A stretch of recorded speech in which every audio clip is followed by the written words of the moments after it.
We're taking a peek into geek culture and sharing our top 10 fandom favorites. Let Your Geek Sideshow presents Geek Culture Countdown.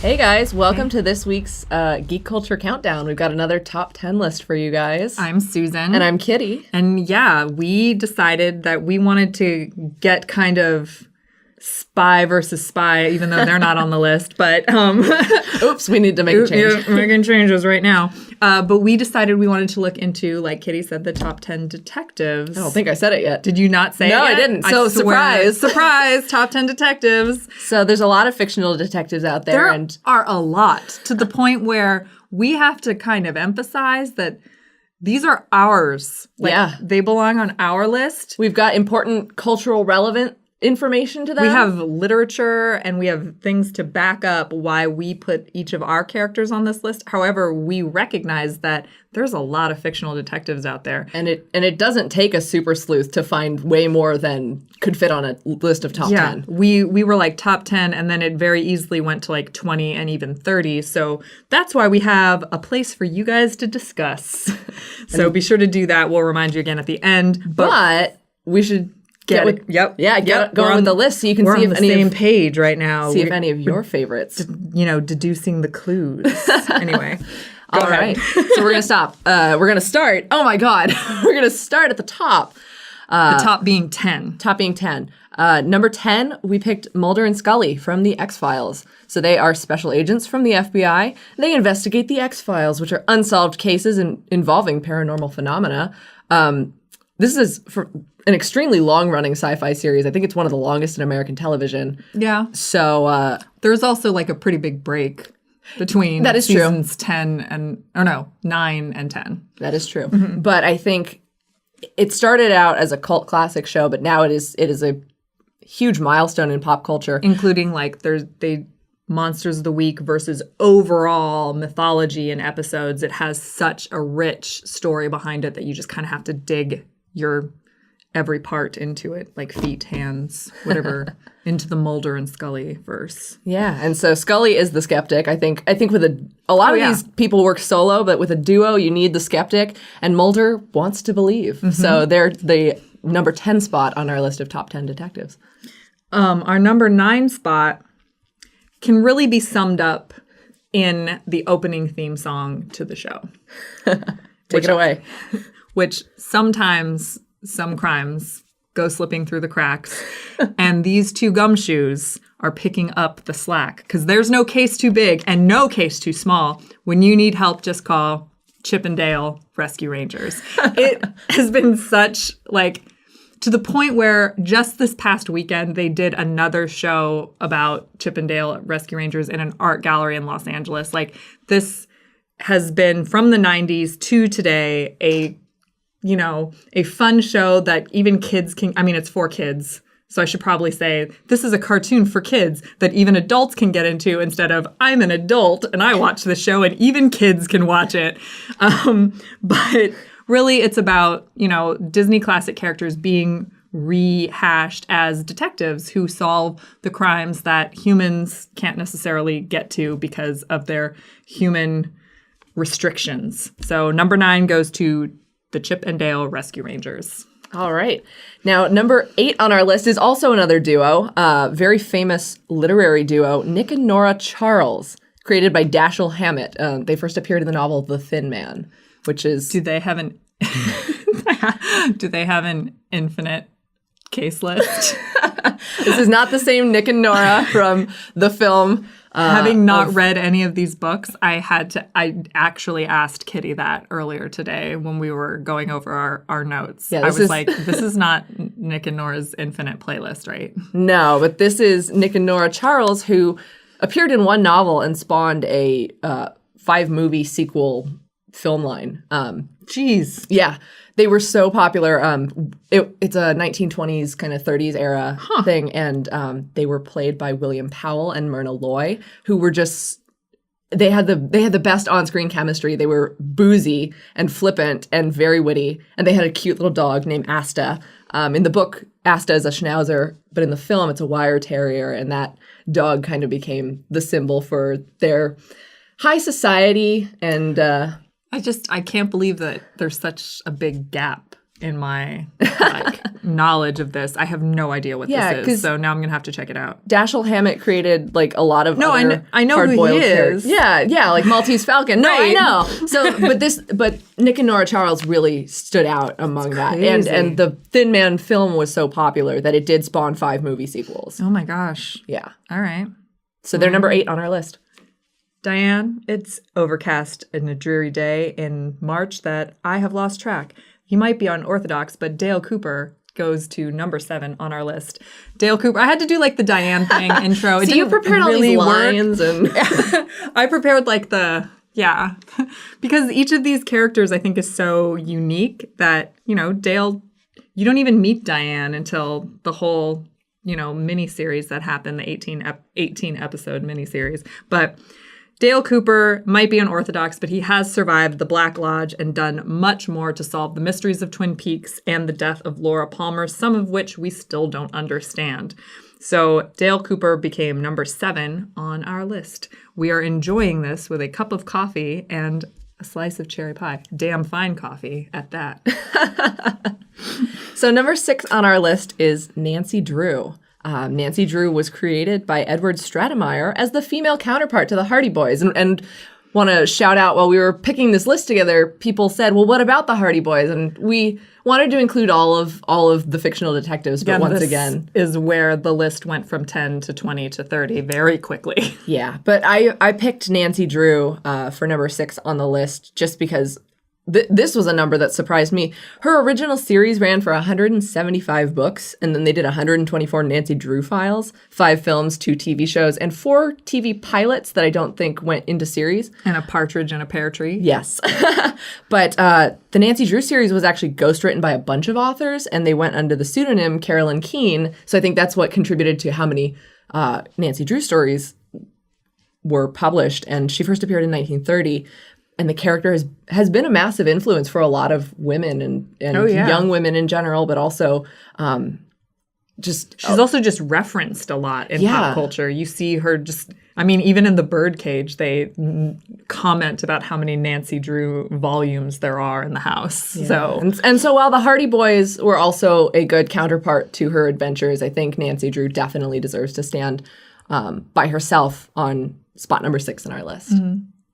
Well, we're going to take a break from our normal countdown to give you a couple of the honorable mention detectives that we weren't sure where to put numerically, however, thought that they deserved a shout out. So first up in our honorable mention list is Jessica Fletcher, because when you become a novelist, murders start to happen around you and you need to solve them. And we all know this because of the television show Murder, She Wrote and Jessica Fletcher. Thank you, Jessica.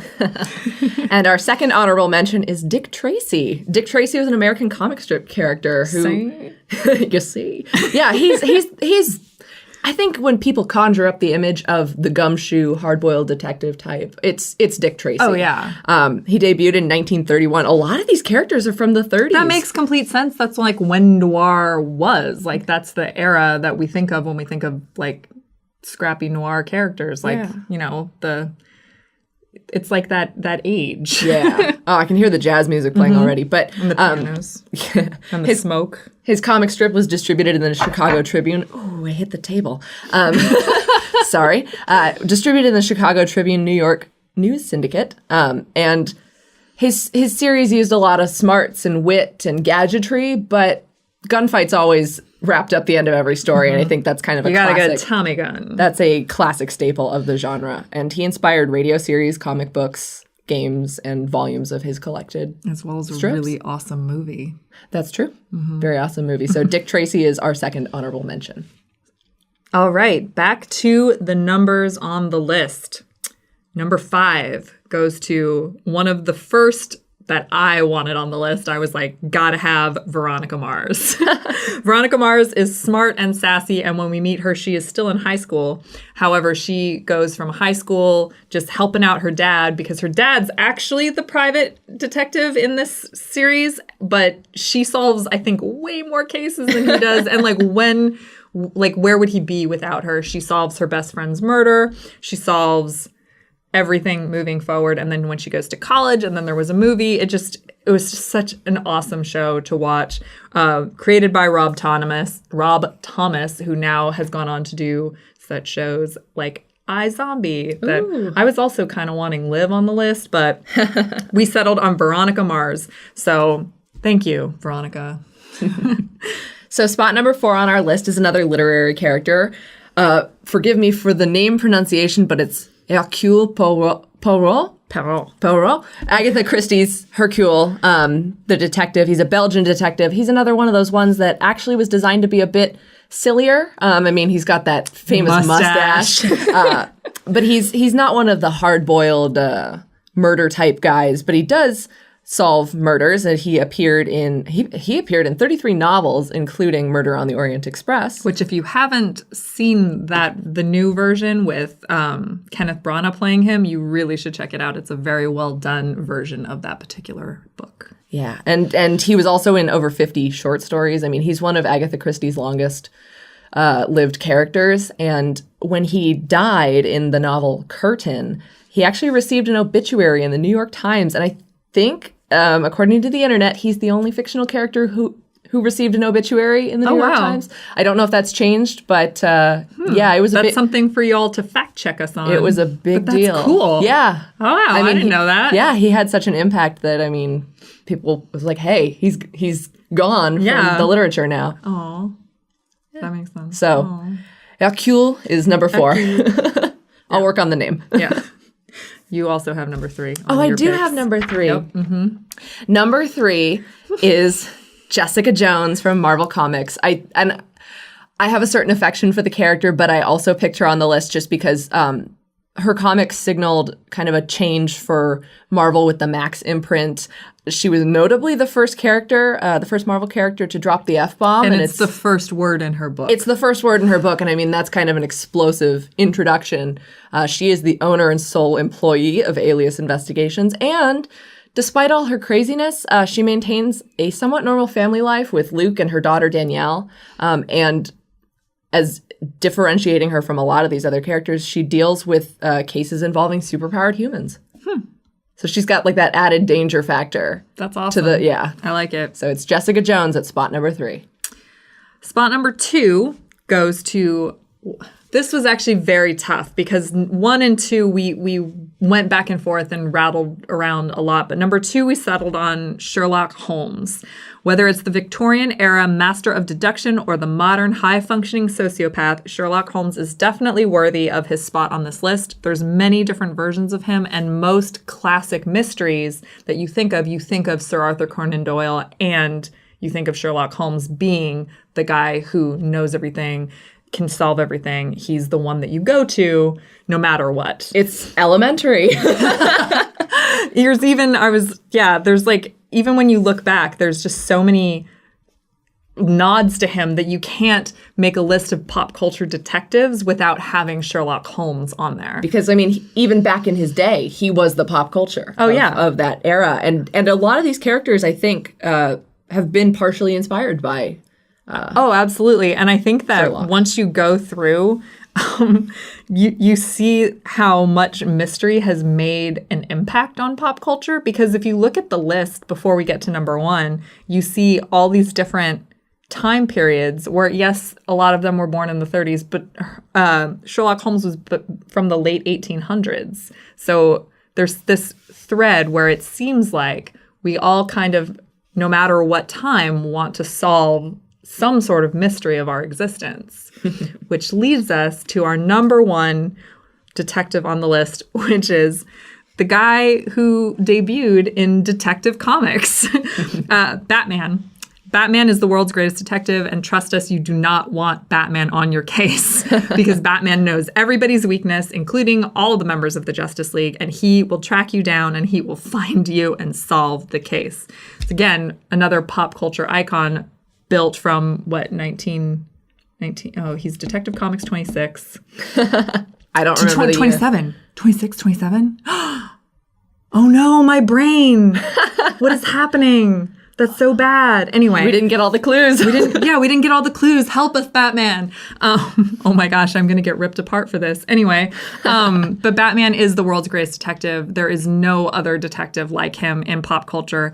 And from his debut, whenever that was, to now, he's been such an influence on what we do in terms of like movies and TV and even inspired music and comic books, of course. So Batman becomes our number one detective. So just to make sure you guys got all the facts in order, we're going to go through the list again. Start with the honorable mentions. We nominated Jessica Fletcher and Dick Tracy. Number 10 on our list was Mulder and Scully. Number 9 was Chip and Dale. Number 8 was Nick and Nora Charles. Number 7, Dale Cooper. Number 6, Nancy Drew. Number 5, Veronica Mars. Number 4, Hercule Poirot. That name is insane. It's totally fine. Number 3, Jessica Jones. Number 2, Sherlock Holmes. And number 1, Batman. So that's a pretty big list. And again, we could have gone on and on and on with all these detectives in pop culture. Like I mentioned before, there's something about pop culture that likes solving mysteries, and we need strong and great and fun detectives to go do it with. So that's the list we came up with. We'd love to hear what you guys think in terms of where you would put the characters that we chose, and also characters that you would add. Yeah, if we missed anyone that you think absolutely deserves a spot on this list, maybe could even dethrone Batman, we would love to hear it. Let us know at geeksideshow.com. We'll be posting a blog with this podcast once it's live, and so we would love to hear that discussion with you guys, because this is our geek culture countdown, but what's yours? What's yours? Well, thank you guys for listening, and don't forget to let your Geek Side show. This has been your Geek Culture Countdown. For more ad-free pop culture news and content, visit geeksideshow.com. Thank you for listening, and don't forget to let your geek side show.